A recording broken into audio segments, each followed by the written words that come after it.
JP.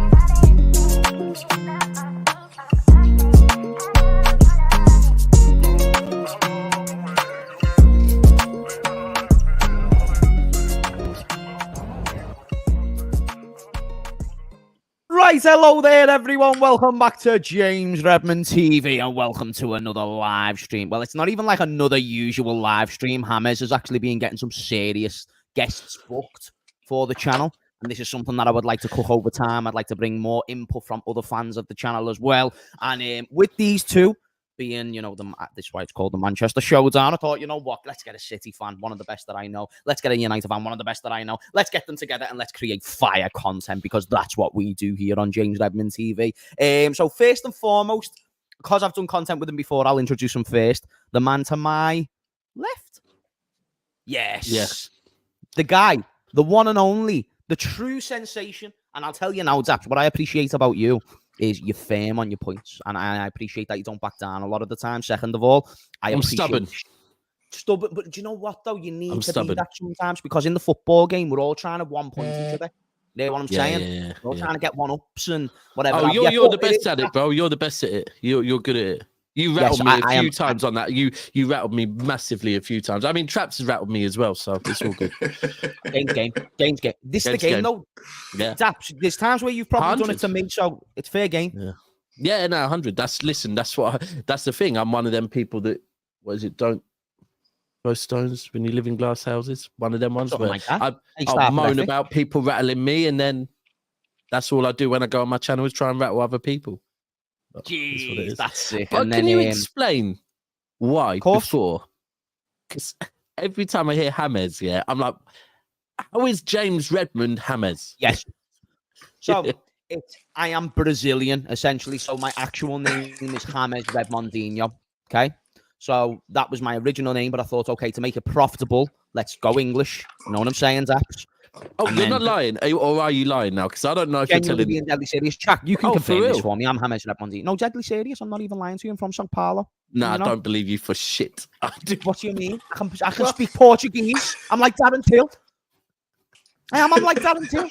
Darren Till can speak Portuguese. I speak Portuguese. See how gullible I am. I nearly believed that as well. People in the chat will back me. What you? Oh, Daps, Traps. Do you believe me, James? Whatever, it's your channel, mate. Whatever you want to say, whatever you say goes, mate. Come on, Traps, you know what I'm saying? And then obviously we've got man like MUFC Traps, one of the greatest Manchester United unseen content creators out there. Now, what I would love, I don't pay these gents. I'm not gonna lie. So therefore, in return for their time, I'd love to see their subscribers go up. So you've got Daps' channel in the description down below, which is NeverAFoul. You've also got MUFC Traps, that is also in the link. It doesn't take you away from the video. You click on it, you subscribe, you watch their content, and then you return here every single Tuesday to see some top juicy content. You know what I mean? Boys, there's loads going on in your football clubs at the moment. Is there anything that we want to get off our chest before we start doing football talk, though? Because Daps is one of those where, like, I think he's got about 10 topics in his mind before he wants to get into football. What non-football related topics? Whatever you're thinking, Daps. I'm seeing a lot on your mind right now, brother. But beneath that hat is a lot going on. So there's not much going on. Not much. There's a lot going on, but there's not much going on that I could. But listen, Glazers staying 10 more years. Man City are on the biz. I'm feeling 10 years. Qatari. Hey, Traps, was you feeling Qatari? Was you feeling Qatari? I'm not gonna lie, I was, man. Listen, I was, but I gave up a couple of months ago, so I was prepared for all of this. So, but you know what I want to know from Daps, though. What I want to know from Daps is, Daps, I really want to know about these Roy Hodgson tactics that Steve was telling us about. Oh, don't.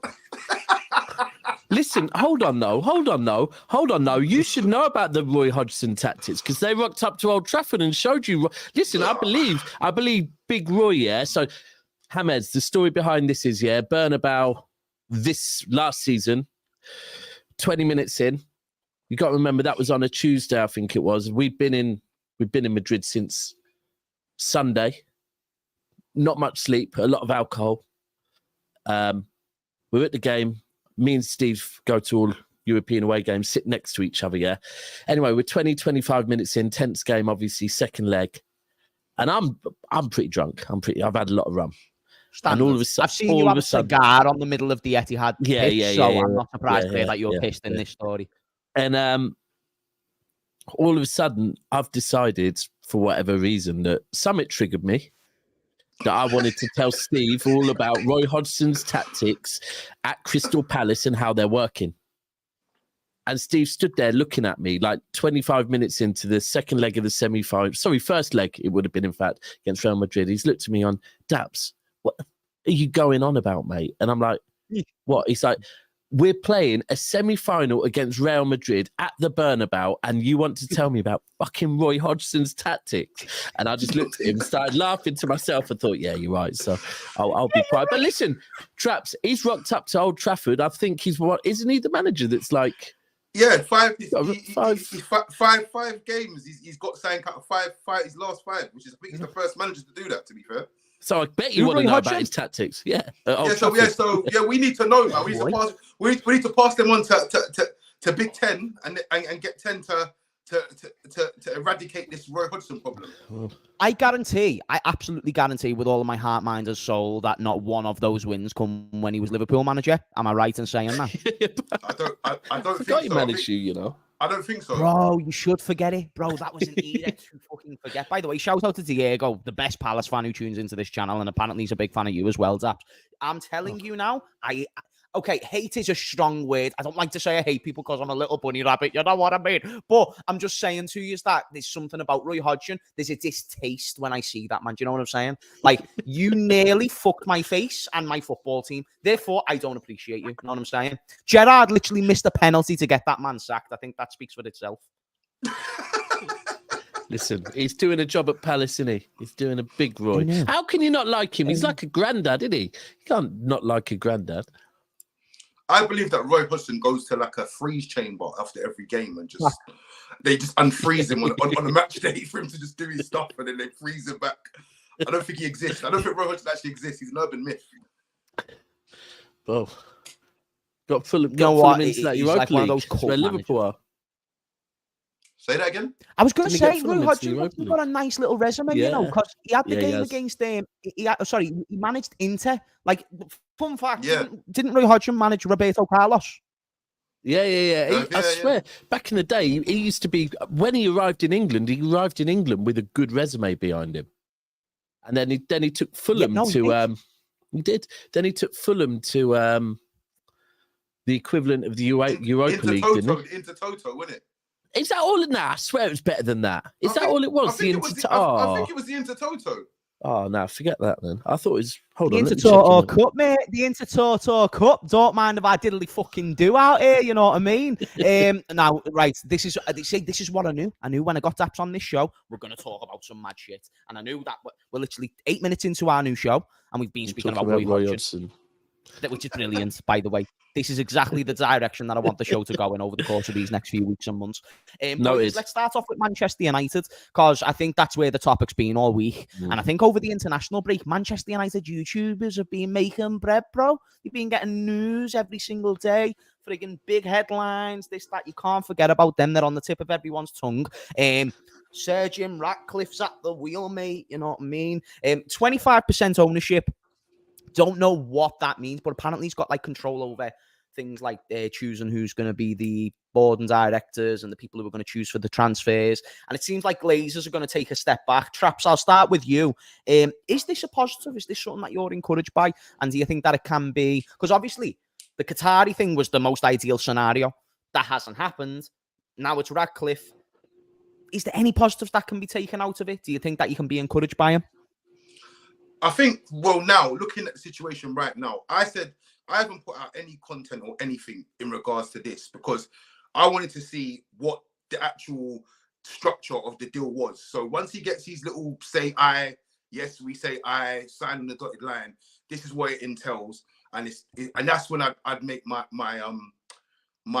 decision or my conclusion. But I feel that if everything is what he says it is, for instance, he's coming in, he's taking 25%, and he is going to be in charge of the footballing operations of the team, providing he says, right, listen, I'm not the man for this job. I'm not going to be one of them owners that's going to be thinking that I know it all or I know what I'm doing. I'm just going to come in. I'm going to be looking at directors of football. I'm going to be looking at the best people in their classes to run this football club on my behalf. I don't think that is a bad thing. I mean, yeah. So do you know when it comes to control, not just finances, because we know that he's obviously going to include an influx there, but in terms of control of the football club, is he like kind of overseeing the main things when it comes to the ins and outs of the football club going forward, from your knowledge? Well, I think from what I understand, I think that that's what it is. I feel, because if we look at what the Glazers have basically said with this deal, and I think everyone wanted to shake because it's 100% takeover, they're gone, and it's a new era. Obviously, the Sheikh should have been. I feel like he should have been a bit more strategic with his bid and maybe try to go for the 25% and build his way in, because obviously Ratcliffe's got his foot in the door. Go for the 100% over time. Yes. So he's got his foot in the door now. So if provided he can build his stake up to he's a majority shareholder or whatever, then he's played a smart game. So I just think that the Glazers have turned around and said, look, with this deal, if it's as it stands, I mean, with the football operations and whatnot, it's basically like they've turned around and said to the fans, right, we know what you wanted, but fuck you, look, we don't even want to look after your football anyway. We're not here for your football. So we're going to give it to Jim. Jim will fix it. Blame Jim if anything goes wrong, and we'll see you for our dividends. That's it. And I think, and to be honest with you, like I said, if Jim comes in and he starts getting rid of getting rid of staff like John Murto and Arnold, these people who are incompetent members of staff that are just obviously jobs for the boys and whatnot, and he starts getting real footballing people in, I think that Jim will he'll win the fans over quite quickly, to be honest. I love that Jim will fix it, right? Jim will fix it, mate. Jimmy's at the wheel. Tell me how good does it feel? I mean, did you see Rio Ferdinand's working over the Qataris and then it never happened? Yeah, that's unbelievable. I mean, I'm not gonna lie to you. Like, you can't. He probably thought he'd get a job under them, didn't he? I just can't believe that these big content creators come up with these things without no. There's no sort of like. There's no substance. Like, there's no substance. It's like. You know what though? I will say that it was very likely for a minute there, but then I think the Glazers used this as a big ploy. 100. If you look at it. Go on, Daps. You go, and then I'll go. I was going to say, look at it from the maths point of it, yeah? So apparently the club's valued at 4 billion, right? Yeah. Qataris were looking to spend about 8 billion, right? Or the overall package was 8 billion. 2 billion of it, I believe, was on paying off debt, improving the facilities, improving the ground, all of that, yeah? Which takes it down to 6 billion, right? Yeah. Now, if you look at what the Glazers have ended up getting is 1.5 billion for 25%, yeah? 1.5 times 4 is 6. So ultimately what they've done is they've managed to get the equivalent amount of money from Jim, but they've managed to keep their absolute profit machine. So they've basically gone, yeah, you come in, you run it for us, we're going to F off, and we're going to have a nice little 1.5 billion to go and invest elsewhere.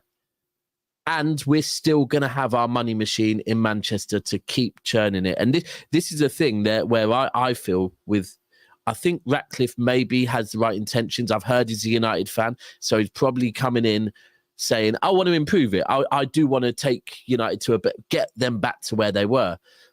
The problem is I've seen so many people come through the door at Old Trafford while the Glazers are there saying they want to improve things at Old Trafford and have the best intentions for the first 6 months or maybe even a year. The problem is, if you are not a majority shareholder, sooner or later, if you're looking to put some debt on the club that the Glazers aren't happy with, or do anything that the Glazers aren't happy with, are the Glazers going to go, do you know what? We're going to not be the same as we have been with anyone else, and we're going to let you do what you want. And I think that's the risk that how much control is he really going to have? Like, do these seem like the type of owners that fully let anyone control anything? Or, well, I think that this, I hear what you're saying, Daps, but no one's come through the door with 1.5 billion or whatever it is and said, listen, this is what I'm giving you.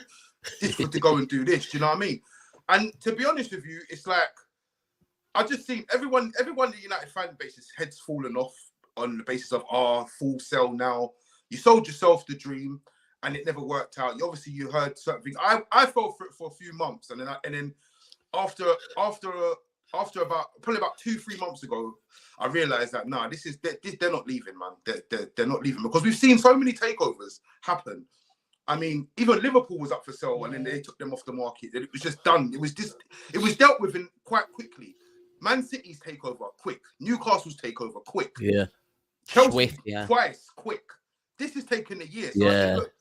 They're trying. They've basically put the idea of them selling it out there. Everyone's made whatever they want of it, took whatever context out of it, and now they're figuring a way that how can we still stay in control? And this is it. They basically keep, like you said, keep their cash cow, and Jim gets all the blame for all the football and shit that goes on because they're not interested in the football shit, and that's the truth of it. Like, and that's what they're saying. We're not interested in the football shit. So Jim, have that. The fans are cunts anyway. We don't like them. They don't like us. The feeling's mutual. So good luck with that, mate. But just make sure the profits rise and we get what we need at the end of the year. Bro, I just think it's so hilarious because I was getting United fans coming to me because we had the rumours about when FSG came out and they got misquoted about saying that they wanted to sell the club when that actually weren't ever their purest intention. A minority stakeholder is what we were searching for. And we were getting bantered left and right. And then United 2 weeks later was like, we're going to get Qatari owners and I'm feeling Qatari. And the next thing you know, it just all falls through and collapses like a fucking ton of bricks and it's brilliant. But then I sit there and I go, this is the best case scenario for the Glazers. And the reason being is because when you consider the fact that they don't want to let go of Manchester United because the trajectory of Manchester United's value really can only go up, especially in a modern day like today where there's marketing and there's all these different types of things. You can make a big signing. You can sell shirts and you can make fuck tons of money just off that alone. So the point is that Manchester United don't need to be the Manchester United under Sir Alex Ferguson to be considered a high revenue generating football club. And I think that's what the Glazers have identified. And the best case scenario now is they've got Sir Jim Ratcliffe who's going to influx funds. Meanwhile, they still have the majority percentage because I think it's, what is it? Is it 69% of the football club that they own? Yeah, I think so. Yeah. I think that's something like that. Yeah. Yeah, so there we go. So that's a majority stakeholder that they've still got. And and now they can stay at the club for another 10, 15 years. And then by the time they sell the club permanently, they can almost double, triple what they were going to make with the Qatari money as well. So I think it's best case scenario for the Glazers. And the question that I suppose I wanted to ask, and Daps, I'll ask you this because you saw the influence of ownership who's going to come in, influx the cash, not just on players, not just on academy, but even into the local community. And this is what someone asked me the question in the chat, you know, like, would I take Qatari owners? I say, I think there's a great economic benefit within the city of Merseyside if you do get those as owners. I'm not going to lie to you. If you want to go into further reasons why you wouldn't, you don't want to be state-owned and all these things, fine, that's a separate conversation. But if we're going to talk about the benefit of the Liverpudlian people and we're going to talk about the benefit of the football club, that makes more than enough sense for these guys to come in. And to be honest, last thing, I was going to say that I'd prefer to have these guys because they've actually got control over what they can do. Say if, you know, doing X, Y, and Z, going to come in and, bro, FSG, they're happy to do a Super League. They're more than happy to comply. Whereas I think these owners, they're more than happy to pull out because, like City, they pulled out straight away. We pulled out straight away, need to stay there. Do you get what I'm saying? I think... So for me, that's why it's important. But Daps, you take over. What do you think about it? It's a hard one to compare United and Liverpool with City. First and foremost, because I always say this. Look, the reason why we needed so much investment is United and McDonald's, Liverpool are KFC, right? They're on the high street. They're doing well. The Abu Dhabi lot came in and bought Man City. The truth is, at the time, we were like John's Cafe, right? We needed money to catch up. If you take over any business that is not on par with other businesses. You have to invest to get yourself up on par. You have to buy all the machinery. You have to, work all the deals. You have to get the employees that care about the business. You have to do all of that. So it's harder if we're comparing City with Liverpool and United, because you lot are already there. But as far as what I can say is, you're spot on with the fact that nothing that's going on at Manchester City is debt, right? We're not being left in debt. In fact, when they took over, we were in debt. We were about 150 million in debt from Sinatra. We didn't own our stadium. And then if I look at from the people of Manchester point of view, if you went to Eastlands back then, right? Firstly, it was an absolute dive. Secondly, the number of people working on match day was minimal. Now, you go to the Etihad any weekend or probably any day of the week, the amount straight away, just look at the amount of people that now have jobs. Yeah. Whether it be in the stadium, around the stadium, whether it be the chip shop across the road, wherever it be, right? It's even to a point where I noticed when I was younger and I used to have to go back up north to games. Yeah. If United were playing at home, pretty much every hotel in Manchester sold out. City at home, not the same.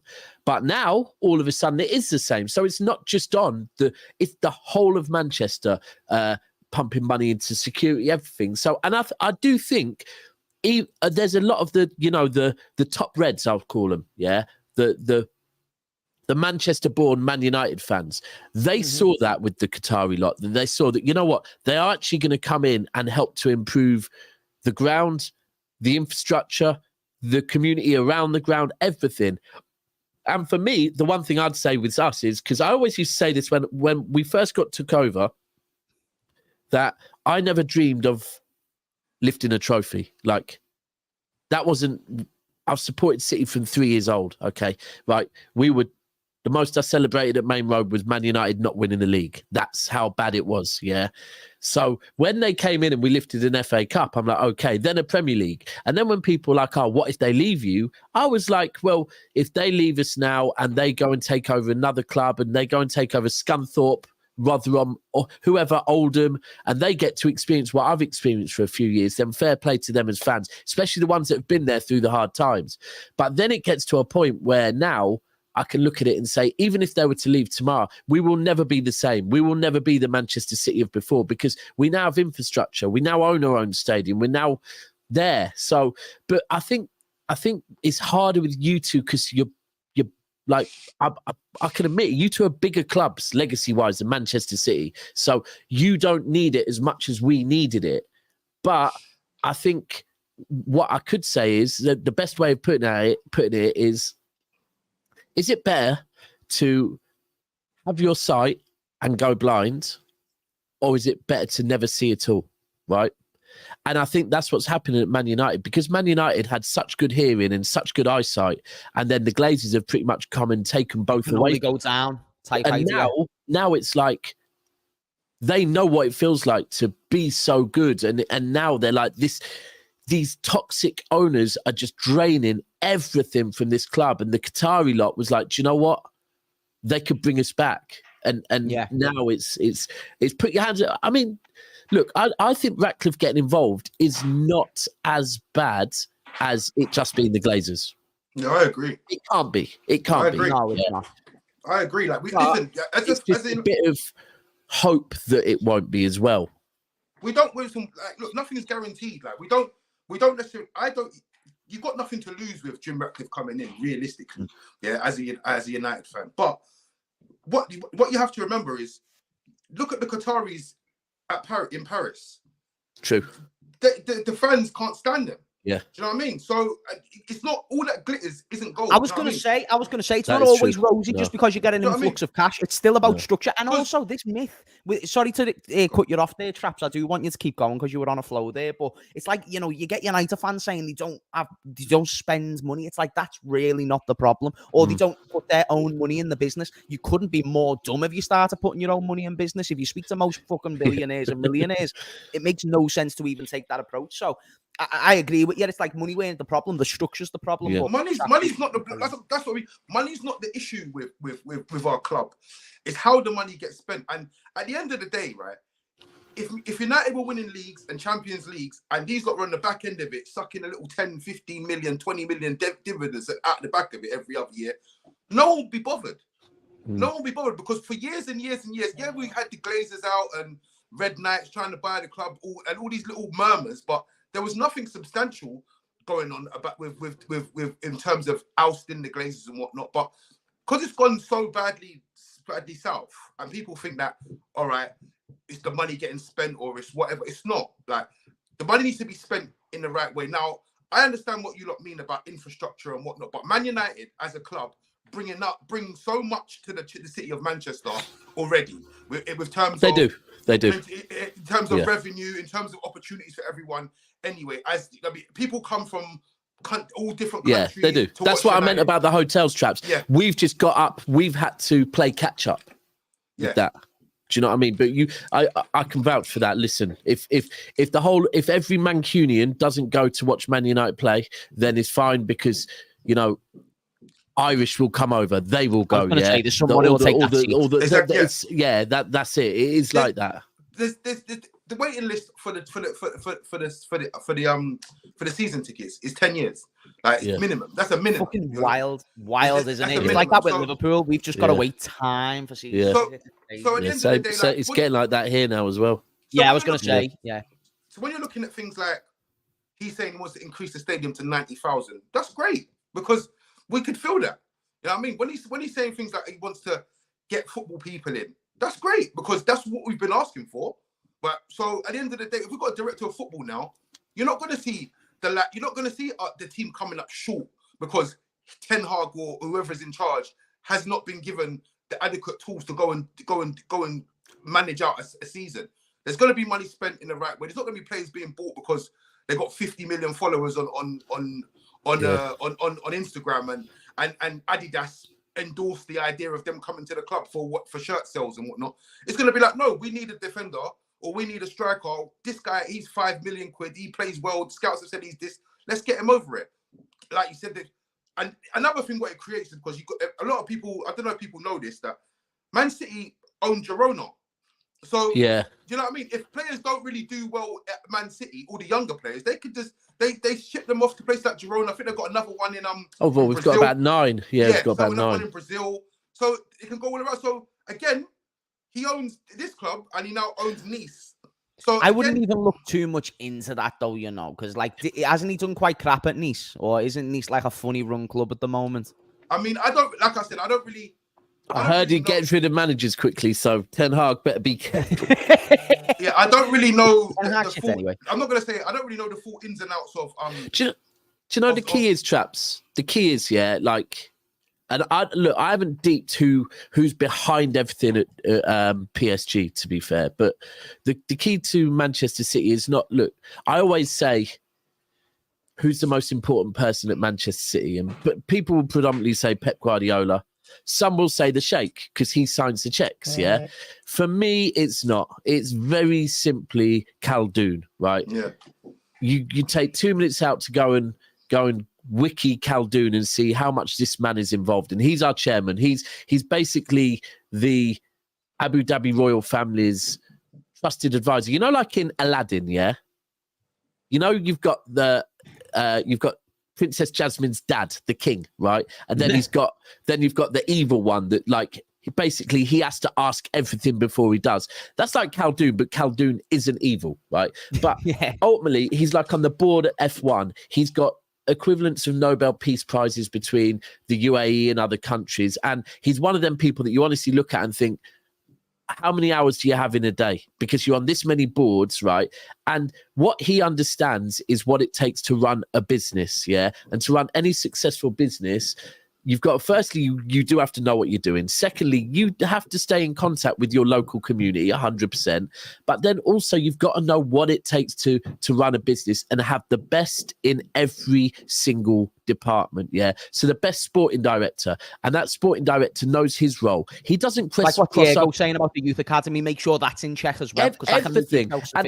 And what he did is he went and, you know, he targeted Pep he went and got the whole Barcelona infrastructure, sporting director, the whole lot, and said, come over here because you look like you lot know how to run a business. They've come over. But then he's also got shrewd businessmen in other areas. So he's got the Barcelona lot running the football side of things, but then he's got other businessmen around them. But no one crosses over and starts doing the role of anyone else, because the minute in any walk of life you start doing the role of, so even on the football pitch, you start getting in someone else's area, it won't work. And this is the thing, like everyone knows, like Pep will go, these are the positions I'm looking to fill. Okay, we'll go and get a list of, we'll go and get the scouts and the sporting director to work on that. Then they'll go to finance. Finance will not be telling the sporting director, no, we don't think you should buy that player, you should buy this player. They'll be going, okay, well, this is the budget. If it fits in the budget, that's fine. And that is it. That everything at Manchester, and this is why I always say that when Pep leaves, will there be a drop-off? Absolutely. But our chairman was the one that brought Pep in the first place. And another example, if you want to move away from City, because I'm biased, is Brighton, right? If you look at what Brighton have done over the years, they've lost managers, they've just got better managers. They've lost players, they've just got better players. They've lost recruitment team, they've just got better recruitment. They've lost right? everything. And ultimately, but every time they go and get someone, decision making. The guy at the top is going, go and get the right person in that role. Like, there's no favors, there's no, oh, this is my mate, or none of that. And that's what I think that's what you need from Ratcliffe, to come in and just, like, no, I'm sure he's a shrewd businessman, but he's also got to do it right for the club, because sooner or later, a club can, like, it takes a lot for a club the size of Man United to really, but younger kids start supporting other teams, innit? Like, it does happen. I was going to say, there's going to be a moment where there's a shift. You know what I'm saying? There's going to be a change at some point, and it's going to come. Whether it be in 10 years, 20 years, you are going to notice a notable difference at some age. So you do need to get back on that course. In fact, that kind of leads me to the question, to be fair. When's United next win a league title? Because I'm not even bantering, right? But I see Newcastle improve, and I see City. They're going to continue their trajectory. With the ambitions of Todd Bowley, it wouldn't surprise me if he found a tune at some point. As we know, money doesn't just correlate to success. I think that's one thing that kind of gone in City's favour over years, because I think everyone's just like, well, success is because of the money. No, but we've also realised this decision-making that's involved, and there's X, Y, and Z. Yeah. So I genuinely don't think I see United win a title in the next 10 years. Would I love my Liverpool fan bias within my veins to be right? Of course.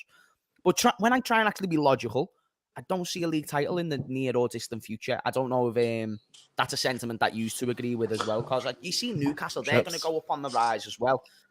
Tough time.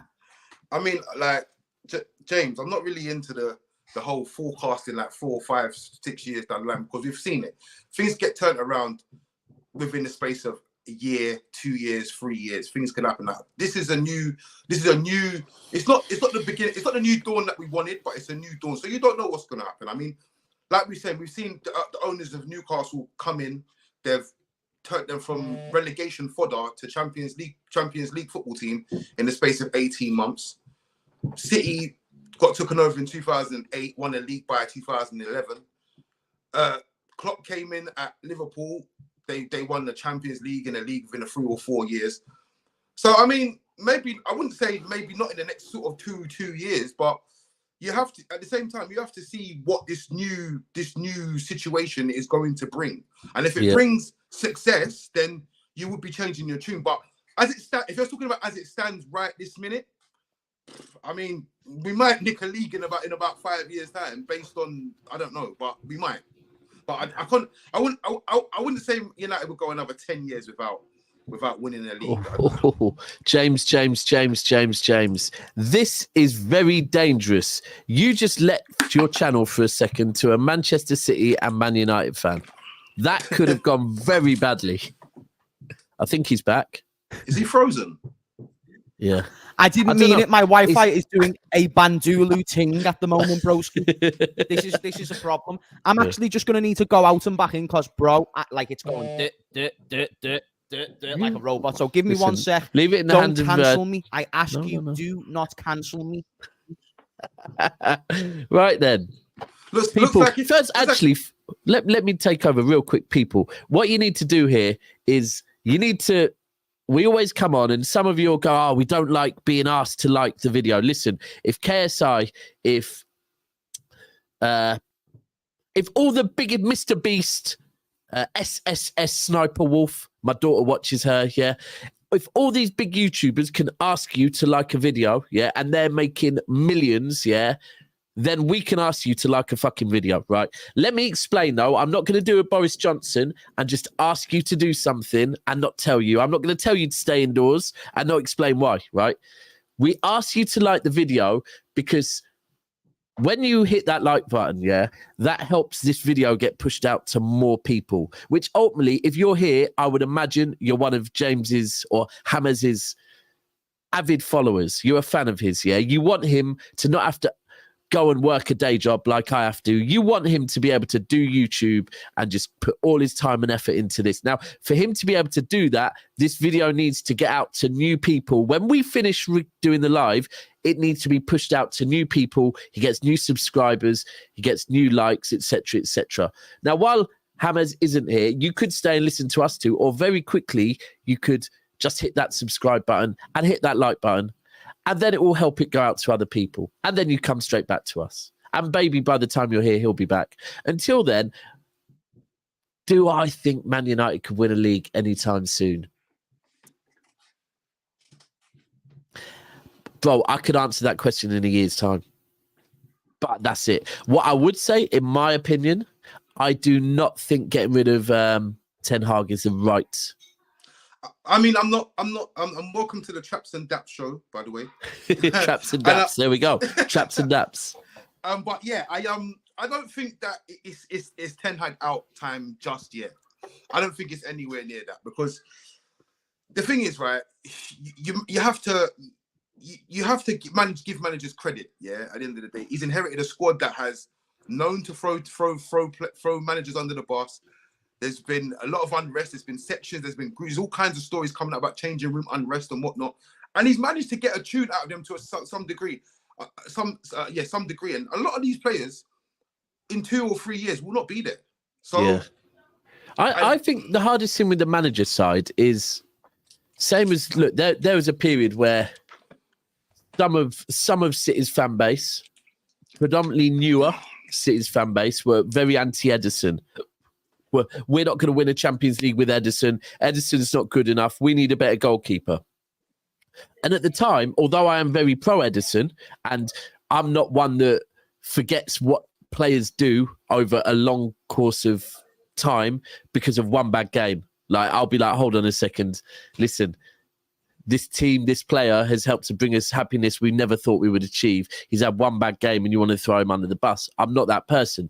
But also, I would say, but I'm willing to listen to your argument. So the argument is, who do we bring in, right? Who do we bring in? And it's the same with Ten Hag, that at the moment, I would say, now, this is where maybe the Ratcliffe thing could change it, but at the moment with Ten Hag, I get it. He's not handling pressure well. Last season, one thing. This season, he's not handling pressure well at all. And he's acting different and out of character. But if you get rid of him, are you really going to bring in someone that can do a better job than him? Now, if you look at it, what manager really in their right mind of a elite mentality is going to go to Manchester United for the right reasons at the moment, right? Because the same way we talk, managers talk. Like, they will know in the manager's circle how Glazers run football clubs. So what manager is really going to walk in there and go, yeah, I'll take this job, knowing the track record of the Glazers? I don't think there's many. So I don't think Ten Hag's time to go is now. But if Ratcliffe does really start making some changes behind the scenes with sporting directors, that's where a sporting director could come in and probably go, do you know what? I'm going to give Ten Hag a bit of time, but this is the type of manager that I think would work at this club. And that, I think, is where Ten Hag is on very... I mean, it depends. They could go and get someone like Van Gaal that was at Ajax with him? No, not Van Gaal. No, sorry, Van der Sar. Sorry, Van der Sar. Van der Sar. I thought you were talking about 2015. Yeah, no, Van der Sar. But Van der Sar and Ten Hag worked together at Ajax, right? Mm. So he's a potential, someone like that. But then if it's a different one, they could be coming in with a completely different idea of where the club needs to go and who the right manager is to take him there. And I think for me... You know what the problem is? They've gone too far in on Ten Hag because, bro, they brought him in. They said, okay, fine, we're going to give you your players. Here's Lisandro Martinez. Here's Malacia. Here's Anthony. Now, all of these players, bar Lisandro Martinez, can't have been below par. I question, Casemiro. I think he was someone that the club had identified prior to Ten Hag even coming into the club. So that's the question. Because now, if you let go of Ten Hag, the philosophy's got to change. Because you've still got an £80 million right winger that you've got to try and get something out of. You've still got Lisandro Martinez, who I think will be fine, and you can continue on with a new manager. But then you've got Malacia on the bench as well. So the structure of that football club has all been invested into Ten Hag. And I think what's going to give him credit in the bank to prolong his career, even through bad spells, is that League Cup and that first season. I think there was enough from their point of view to see, okay, maybe he can make something work. This could be a little setback.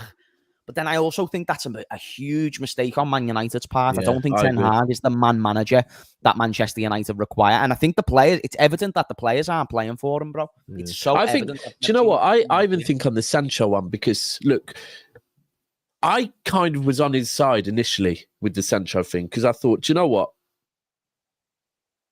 Sancho has had a bit of a pass to other clubs, maybe not that bad, but a bit. And in the heat of the moment, he said something, right? But I've seen the way he's said with Ronaldo, for example. He called Ronaldo out, right? But he put Ronaldo training with the younger lot for a week and then put the olive branch out and said, now come back, you can be captain and I'll show you. No hard feelings. It's just, I had to have that stance with you because I can't be giving you special favoritism. So I kind of initially got and thought the Sancho thing, it's really not that deep what he said. But here is my issue. As the manager of a football club, you have to be the bigger man sometimes, right? You have to. And for him to sit there and it still be going on now to this point, right? You're trying to put Bruno out wide. That don't work. You're putting all your trust in Anthony. Let's be real. That situation with Anthony, Ten Hag can never control, because that involves police, right? Yeah. The Sancho situation, he can control, right? That's on him to sort it out, to be the man, sort it out with Sancho. Now, I'm looking at Sancho and I'm looking at the fact that Man United need a right winger that work with a number 9. They've just gone and got Højlund, who looks good, looks very good, I then look at Sancho and look at 3 years at Dortmund with Sancho on the right and Haaland through the middle, and I'm thinking, that worked a fucking treat. Yeah, that worked. We know Sancho with a number 9 can cook. But that's still not resolved. You'd still rather revert back to Anthony. And that's where I'm thinking, hold on a second. This seems to me like you're not putting the best interest of the team. I could be wrong. But then it comes out that some players at the club are saying, Sancho does train hard and this and that. And I think, I think... Do you know what I will say? It's one of them moments where... There's a devil avocado here, honestly, because here's the score, right? I think Sancho is not a Ten Hag player. So, for instance, when Jurgen Klopp came in, Mamadou Sakho was an example of someone who Jurgen Klopp perceived to have had attitude problems. Now, Sakho was also a very established player at PSG, over 200 appearances, very good international. By the way, a big investment for us at the time. It would have been good to make that work. And also, you could argue, chat, let me know if there's any Reds in the chat. Let me, Liverpool fans, let me know. Do you think Sakho was our best centre-back at the time that he got let go? Because he had this fat burners incident, but he never got brought back. And then Sakho would always talk bad on Jurgen Klopp, and Klopp wanted him gone. He loaned him out to Crystal fucking Palace when he was available. So that shows. I forgot about him, Now I remember who you're talking about now. Yeah. But he got apparently he got unfairly done by that, but Klopp still didn't want him.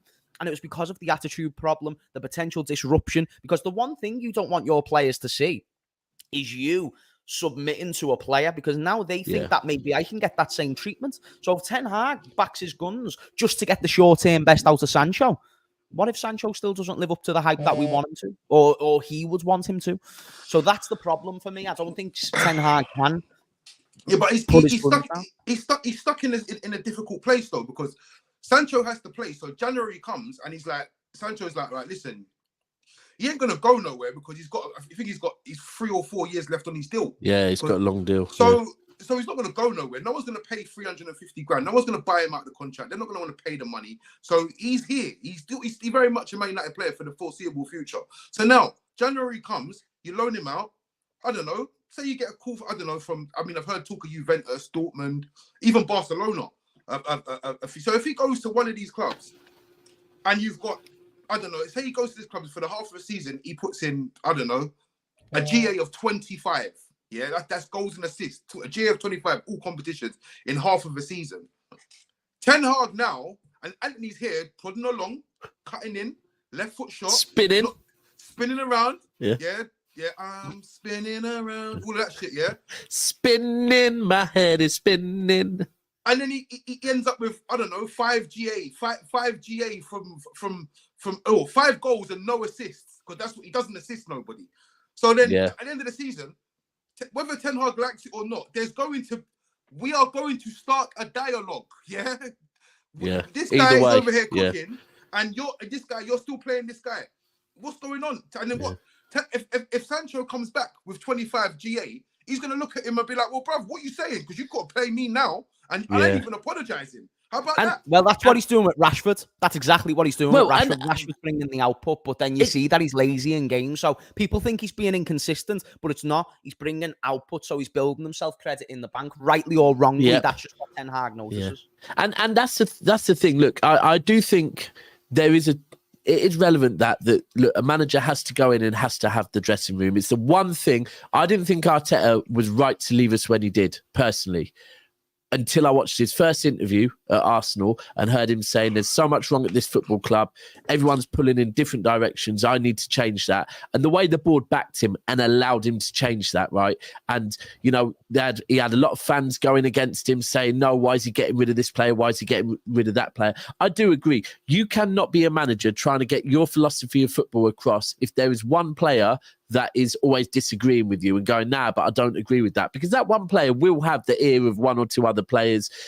And that's where I think Man United, one of the real issues at Man United is that, and it's in the dressing room, but it's probably everywhere. They need that grass. They don't need to cut the grass low to see the snakes. They need to remove the grass, remove the turf, remove the soil, remove the stones beneath. It needs a complete cleanse, because if you look at the dressing room over the years, like at first they blamed Pogba. Then they probably blamed Maguire for a bit. They've blamed Sancho. They've blamed Jesse Lingard. I personally think there's still, that dressing room is toxic, yeah? And whatever manager goes in there, for some reason, no manager is managing. I think the last manager that really had the dressing room was Jose, but I don't even know if it was Jose. I think it was Zlatan. Basically doing the job of Jose, and Zlatan making sure that Jose had the dressing room, because Zlatan ruled it that way. But every manager that goes in there, you hear of issues in the dressing room. Now, you heard of that at Manchester City last season with Cancelo. Bye, you're gone. Get him away from Bernardo Silva as quickly as possible, yeah? Because you've got a man that, and this is not, look, go and check out Cancelo afterwards. He's had issues at pretty much every club he's been at. Yeah, the minute he falls out of favour, he throws his toys out the pram.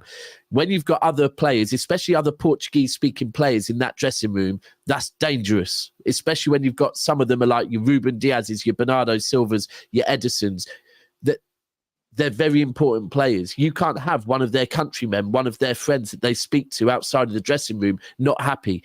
It has to end. And I think, same at Liverpool. I don't ever really hear of the dressing room issues. Don't ever even sign players that could potentially do that type of stuff. That's the thing, because you do we do our due diligence and we check what they're like, and I think that's United are very much name value based. Yeah. That doesn't create cohesion, whereas we look what's going to be more cohesive for our squad. That's why you can let go of a great player like Cancelo, whereas maybe Man United, they think he's too much of a big asset. Look what he's done for us in recent time. We can't let him go, and that's the difference. That we look for the more overall picture. United look for the shared sales of each particular player. I think it's contract as well, because half of these players, any other club, they're not getting the money that they get at Man United. So there's no club that's clubs when like, for instance, you got players leaving. People like Alex Telles leaving for like £3 million. He's worth more than that. Yeah, you know yeah. I mean? We sold Henderson for 12 million quid, bro. Exactly, like, he's worth more. Sold Henderson for 12 mil. How the fuck do you feel?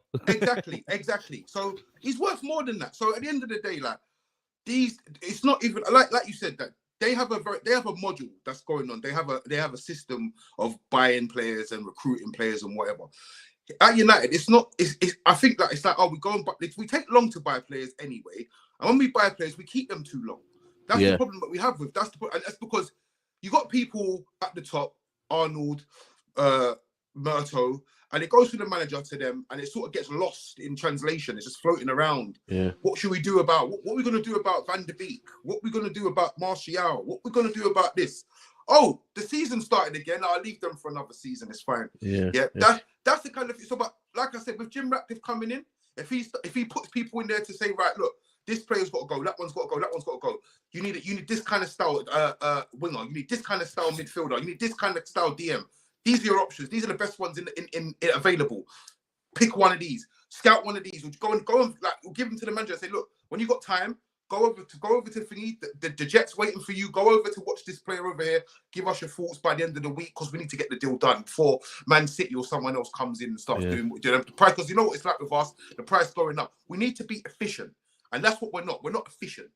And the last person that actually did that, you know what, Ralph. And this is the thing: when Ralph joined your club, he said, "Let me get rid of every ounce of shit, and if I can't get rid of them, let me expose every ounce of shit that's at this football club." And that was the right thing. And even if you look at some of the names he was putting out there, I think Julian Alvarez was one that was linked, Caicedo. There's multiple players that he was linking and saying these are the right people for it. Now, I think he would be a good option to bring back to the club, but I'll be real. I think he would probably be like, nah, mate, been there. Under the Glazers, as long as they're still there, I'm good. I don't want to go back there. Didn't want him to stay. I swear, I don't know. I've heard that was, and this is a thing that I think is another issue at the club. I heard that was the Glazers putting it on Ten Hag, as in, let's make it look like it was Ten Hag's decision because then it won't come back on us. Shall I be real with you, lot? Yeah, I don't think that the Glazers have as much to say about things as people think they do. I think it's more down to Arnold and Murto. Maybe. That's what I think. Yeah. I think it's down because they oversee everything, don't they? The Glazers are just pretty much That's true. Investors. That's very true. Because think about it like this, right? You're an owner of a club. You don't give a shit about the football, right? So at the end of the day, in your mind, it's basic. Man United are a big club. Man United win more, we get paid more. Yeah. So why do we have all these dickheads? You know what, though, Trap? Do you know what, though, Traps? But then that's where you've got to identify the Glazers because who are they employing to operate your football club? But hold on. I'm getting to that. That's what I'm saying. So you've got people like Arnold and Murto. You've got Rangnick's coming. He's going to be the manager, but then he's going to come upstairs. Who's under threat here? Not the Glazers. It's Murto and Arnold and these because he said you're open heart surgery. We need 10 players. We need this, that, and the other. And they're thinking, shit, like, he's been there for 3 months. He's come up. We're gonna, like the geezer, the paedophile gets caught. I'm gonna lose my job. That's what they're doing. And at the end of the day, to be fair, and you can't, as an executive, you can't pick up the phone to your boss and be like, I feel like we're gonna lose my job or You're just gonna say, you know what, like, you're gonna paint the picture, saying, you know what, what he's doing here is looking bad on the club, and that's happened. We need to. This guy can't come up here. And that's what's going to happen. I mean, you can look at. I always used to say this about Wenger, and this is a bit different. But when people were saying about Wenger out for years, right? When he started going downhill, I kept saying, hold on a second. Wenger, gets given 2-year contract extensions. In any business, you only get a contract extension if you're hitting objectives, right? Yes. So Wenger is doing exactly what the board want him to do. Woodward at your gaff, he kept getting extension after extension after extension because the man was making the Glazers an absolute killing. And now his boy, I'm pretty certain that Arnold is Woodward's boy, innit? It just got given to another one of his people who's come in and still making them money. So as long as and this is the hardest thing, and I get it. Like, I remember when I was last up seeing my sister, you lot it was a United game, where you were doing a sit-in afterwards, And my taxi driver was a United fan, and he was like, season ticket holder. He goes, I don't go no more. He goes, because I know what it is. It's a business. Like, even the fans are going to stay in behind after this game. He goes, but they're going to get hungry and they're going to go and eat food that they buy at the stadium, yeah? Glazer's going to look at the receipt for today and go, oh, we have more on food and drink than we ever have done, right? Like, and he goes, put it this way, right? He goes, and this is where it's really bad. He goes, I'm a fan, right? But I understand it. Same way, you're in my taxi right now. He goes, you might want the seats in the back to be leather and beautiful, right? But me as the owner of the business, they're doing a job and they're earning me money. I'm not going to change them. And that is the way the Glazers are seeing it. Like, ultimately, it's so hard because as fans, we're here thinking, no, but we don't care about that. But unfortunately, the owners of your club do. Like, that's where. And if we really look at it, that's the same with all of our clubs. We just have to have a board that have a balance. Like, it's very easy. So you could be thrown... Yeah, and you could be throwing your toys out of the pram about some things that FSG do, right? But you've got to go, hold on, but they do have to run a business, right? No, and do you know what? As long as they do X, Y, and Z, and, you know, you've got your stadium expansion. If they are met, I'm a happy guy. And if you need to go and increase the fine, and by the way, I'm a very big advocate for improving the business. That's what FSG are doing slowly but surely. But I think they've missed the mark on a couple of things. Like when we were up at the table with you guys, right up there, we should have kicked on even more. Yeah, that December was mad. It was crazy. But the thing is, though, we stopped. And that's why, because we stopped, the gap fell. And we thought, you know what, let's just persist with what's been working. Don't fix what's not broken, except we forget there's a thing called aging and there's players who end up being finished. That's we ended up noticing that cohesive change and we couldn't quite keep up with you guys because you make signings. But here's the thing. Here's the thing. Our chairman does a interview at the end of every single season. He's done it for about 8 years now, right? And they're amazing because it kind of makes you realise, oh, he really does know what he's talking about. But you got to remember, before us and you had our title races, we won 2 leagues. And the summers we won the league, we had shocking transfer windows, like your Sinclairs, your Rodwells. And then when we won the season, 100-point season, the end of the season, there was an interview with Khaldoon, and he said, look, I'll be the first to admit that we've had to learn from previous winning the league previously and thinking, you know what, all we have to do is go out and buy a few squad players here and there because we're good as we are. The next season, we saw what happened, the drop-off, because if you've just won the league, yes, you might think you've been the best that season, but there could be other reasons. Firstly, injuries, whatever else. Secondly, everyone else is playing catch-up, so they're going to go and spend more to catch up with you.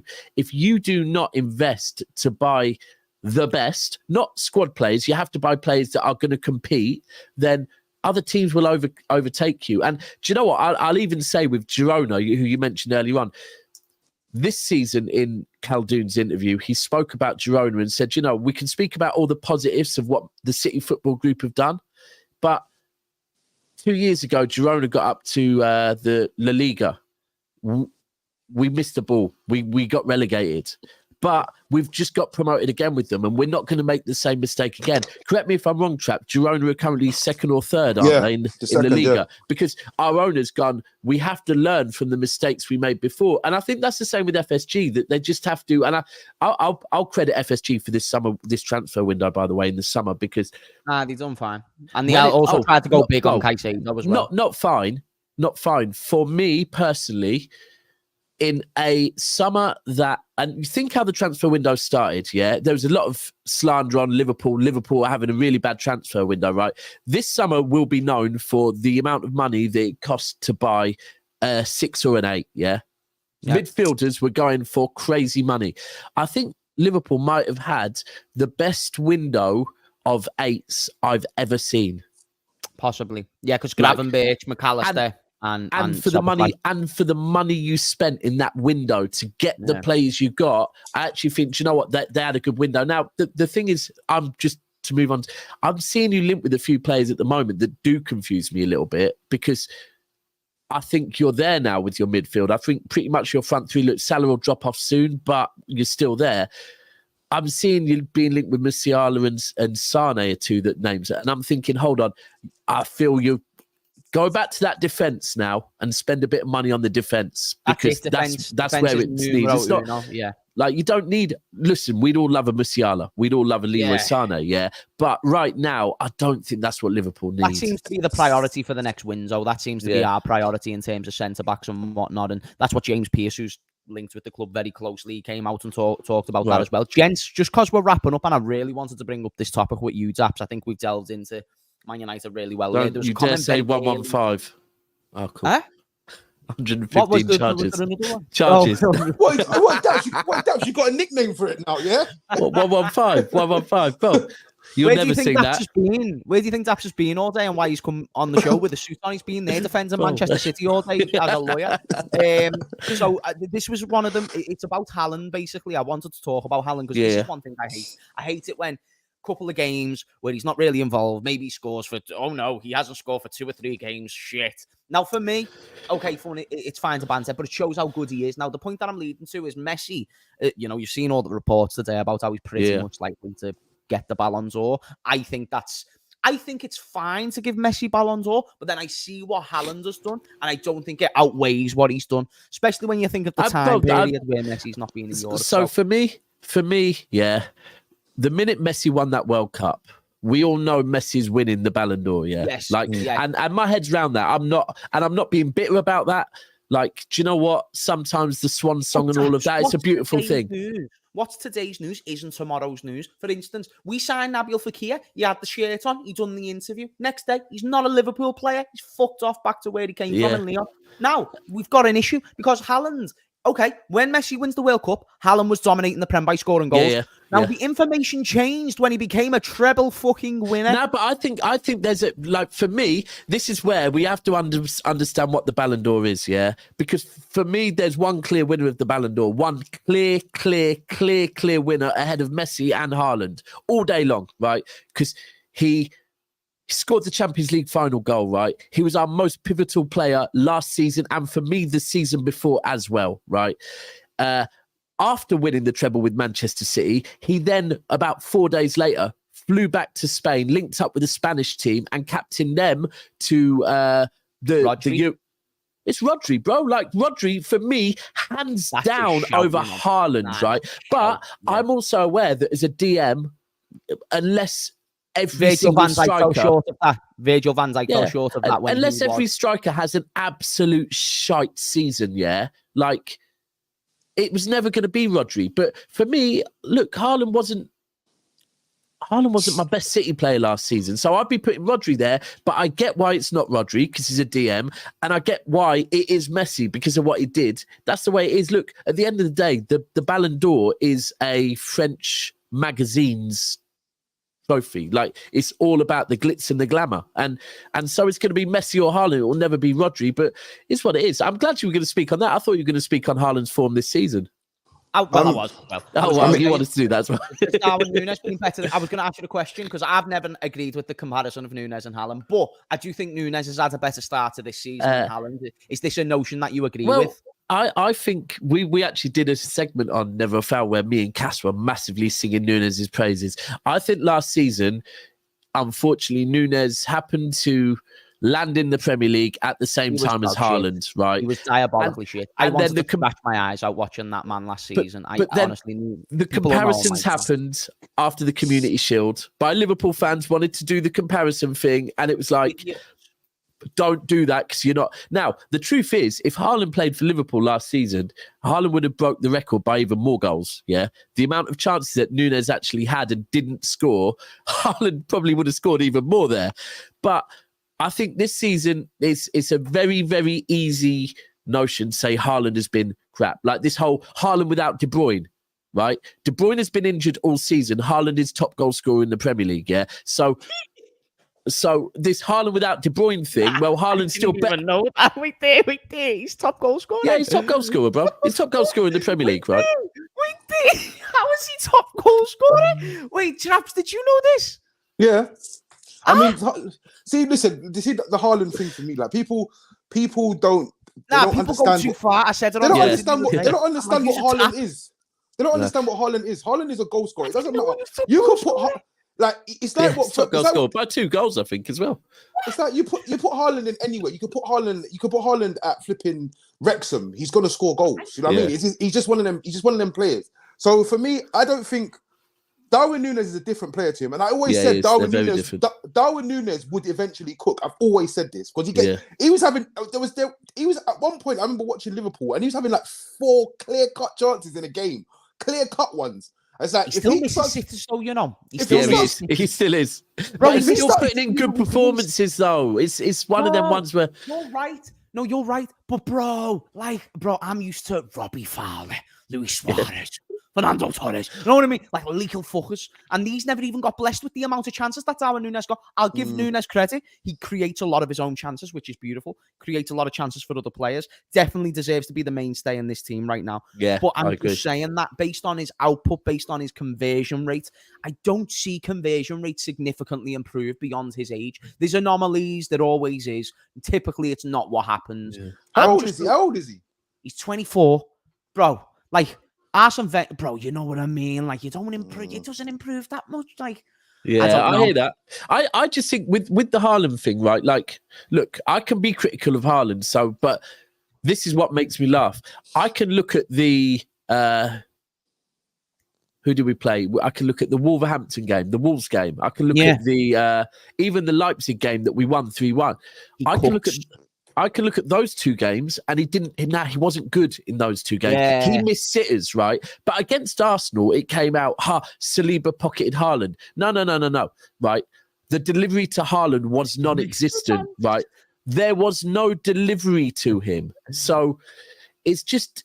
It is what it is. I mean, that Arsenal game, people were being disingenuous because he never got anything creative. Got no distribution. And this is the thing that moves me on to another player that everyone wants to absolutely cook at the moment, right? Which is Jack Grealish again. And everyone's going, Jack Grealish has been rubbish this season. Listen, Jack Grealish has been injured and probably because he went to Creamfields out of favour with Pep, right? That's the truth of the matter, yeah? But unlike Ten Hag shouting about it, it's been kept under wraps.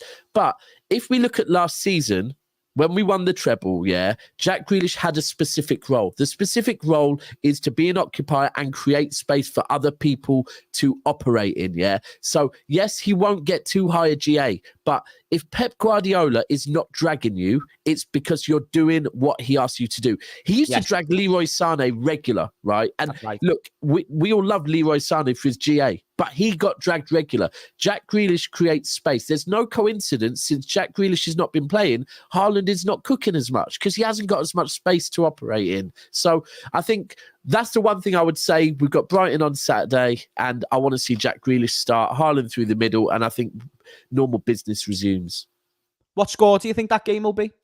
Hard one, man. Hard one. Last year it was 3-1 Brighton. Brighton are a fucking horrible team to play always. I especially I feel with Brighton that their fitness isn't great and their squad is not massive. So they get tired. That's why they can win. They can win 3-4-1, but then all of a sudden they'll drop off in one game, but then they'll be back. And I would say I wish we were playing them not after the international breaks. I think they're going to be fully charged, ready to go.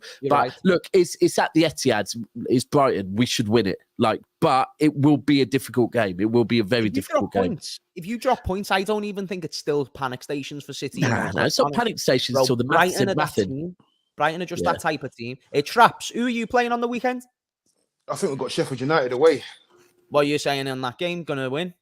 What score? Well, I should have. I don't really. Sticky one still. Sticky one, man. I think. Well, no. Ryan Brewster is going to cook you, fam. I'm not going to lie to you, Traps. Ryan Brewster is going to absolutely slice you. To be honest, he's going to show Rasmus what it's all about. He's going to give Rasmus an early Christmas. You know what I'm saying? Nah, listen. United should win. I want us to win in